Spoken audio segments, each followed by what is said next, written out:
Aujourd'hui, je vais vous parler du personnage appelé Shonju. C'était un ancien Jedi ayant quitté l'ordre et ayant formé sa propre secte autour de la Force. Et il apparaît dans la bande dessinée L'étreinte de Shonju. C'est une histoire qui se passe au début de la guerre des clones. C'est une BD dans laquelle on va suivre Ayla Secura alors qu'elle se crache sur la planète Kavamina Minor. Elle traquait un pirate appelé Doom, elle sera traquée dans la forêt par les pirates et sera secourue par un groupe inconnu. Et ce petit groupe de 4 personnes se débarrassa des pirates. Mais ils se débarrassèrent des pirates de manière un peu particulière, en utilisant la force. Cela étonna beaucoup Ayla Secura et elle s'adressa au chef qui s'appelait Shonju.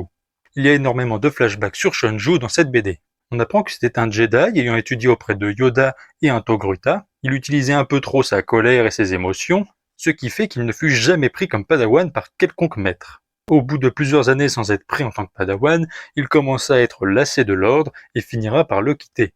Et il s'isolera sur Kavamina Minor. Et sur cette planète, il créera sa propre secte. Une secte qui utilisait la force comme arme. Il utilisait la force pour amplifier la puissance de ses poings et de ses pieds, une forme d'arts martiaux. Et il trouvera plusieurs élèves à qui enseigner ces nouvelles techniques. Et c'est là où on le retrouve dans la BD. Avec Ayla Secura, ils essaieront de traquer le fameux pirate Doom, mais Doom réussira à les capturer, Shonju réussira à s'évader et tentera de tuer Doom. Il commença à détruire la station spatiale dans laquelle ils se trouvaient tous, et il commença à céder à sa colère et à s'en prendre à Ayla Secura. Et Ayla dut découper ses mains avec son sabre laser. Et elle finira par s'enfuir. On se dit que Shonju meurt dans l'explosion de la station, mais on apprend qu'il est toujours en vie. Il sera retrouvé par ses élèves et ils lui grefferont des mains cybernétiques. La BD s'arrête comme ça et on n'a pas plus d'histoire sur Shonju, et à mon avis il y avait probablement une suite de prévue. Sur la dernière page, on apprend que lorsqu'il a quitté l'ordre Jedi, le Jedi Dooku, à l'époque, a contacté Shonju. Et il est fort probable que dans d'autres histoires légendes, on aurait vu Shonju en tant qu'acolyte de Dooku. Mais c'est de l'univers légende et l'univers légende n'est plus développé. Mais il est fort probable que Shonju soit recanonisé.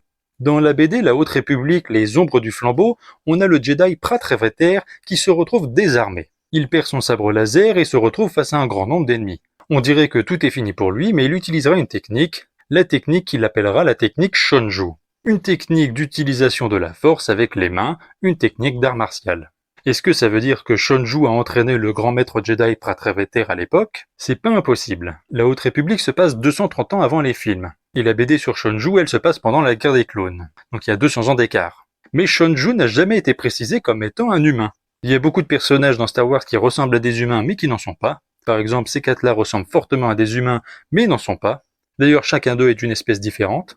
Et du coup, Shonju, qui n'est pas un humain, est peut-être d'une espèce à une longévité de vie très grande. Il sera peut-être développé dans le futur, en tout cas je l'espère. Voilà, si cette vidéo vous a plu, n'hésitez pas à vous abonner à ma chaîne YouTube Curlon et que la force soit avec vous.